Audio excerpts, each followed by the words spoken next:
দর্শক, দেশ জুড়ে উদ্বেগজনক হারে বেড়েই চলেছে হামে আক্রান্ত শিশুর সংখ্যা। এ বিষয়ে বিস্তারিত জানবো আমরা। আমাদের সঙ্গে যুক্ত হচ্ছেন আমাদের সহকর্মীরা। শুরুতেই যাব রাজশাহীতে, সেখানে রয়েছেন সহকর্মী মতিউর মুর্তজা। মুর্তজা, হামের সংক্রমণ রোধে তো দেশ জুড়ে টিকা দেয়া হচ্ছে, তো এর ফলে হামের প্রকোপ কি কিছুটা কমেছে, আর এ নিয়ে চিকিৎসকরা কি বলছেন, বিস্তারিত জানাবেন আমাদের।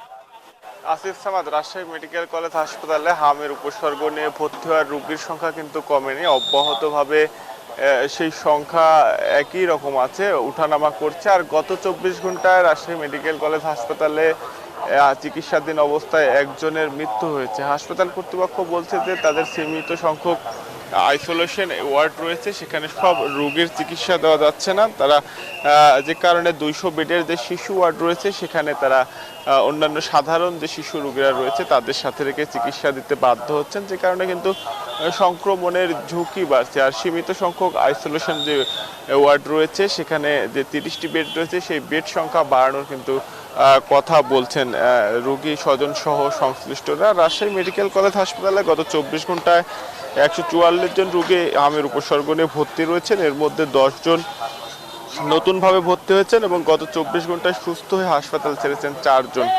আর এই মৌসুমে রাজশাহী মেডিকেল কলেজ হাসপাতালে 786 জন রোগী হামের চিকিৎসা নিয়েছেন, এর মধ্যে মারা যায় 53 জন।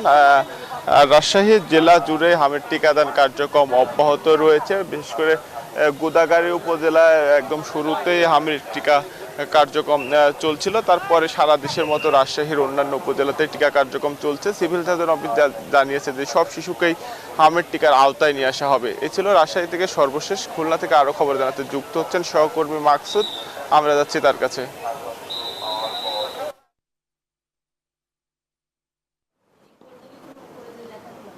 জি, ধন্যবাদ মতিউর মুর্তজা। রাজশাহীর মধ্যে খুলনায় কিন্তু হাম এখনো উদ্বেগ ছড়াচ্ছে। খুলনায় এই মুহূর্তে 205 জন শিশু কিন্তু হাসপাতালে ভর্তি রয়েছে, কিন্তু তারা যে আসলে হামে আক্রান্ত কিনা এটা কিন্তু এখনো নিশ্চিত হওয়া যায় না, কারণ এখানে খুলনায় কোনো পরীক্ষাগার নাই, অর্থাৎ হামের উপসর্গ নিয়ে তারা এসেছেন।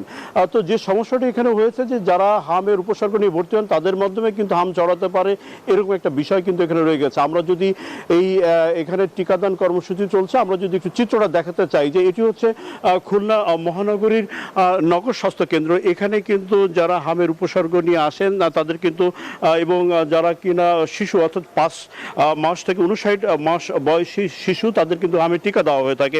এখানে কয়েকজন অভিভাবক এসছেন, তারা কিন্তু আসলে পরামর্শ নিচ্ছেন।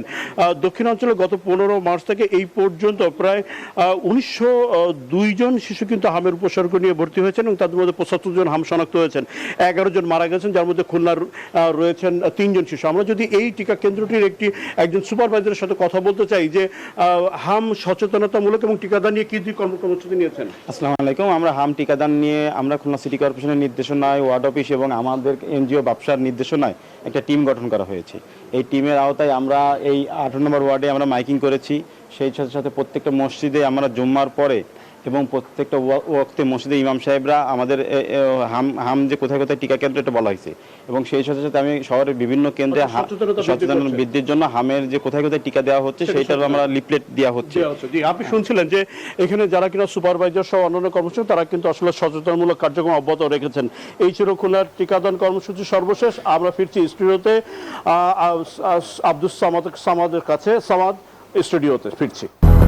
200-র বেশি সার্ভিস ও ফিচারে লেনদেনের সব বিকাশ অ্যাপে সম্ভব।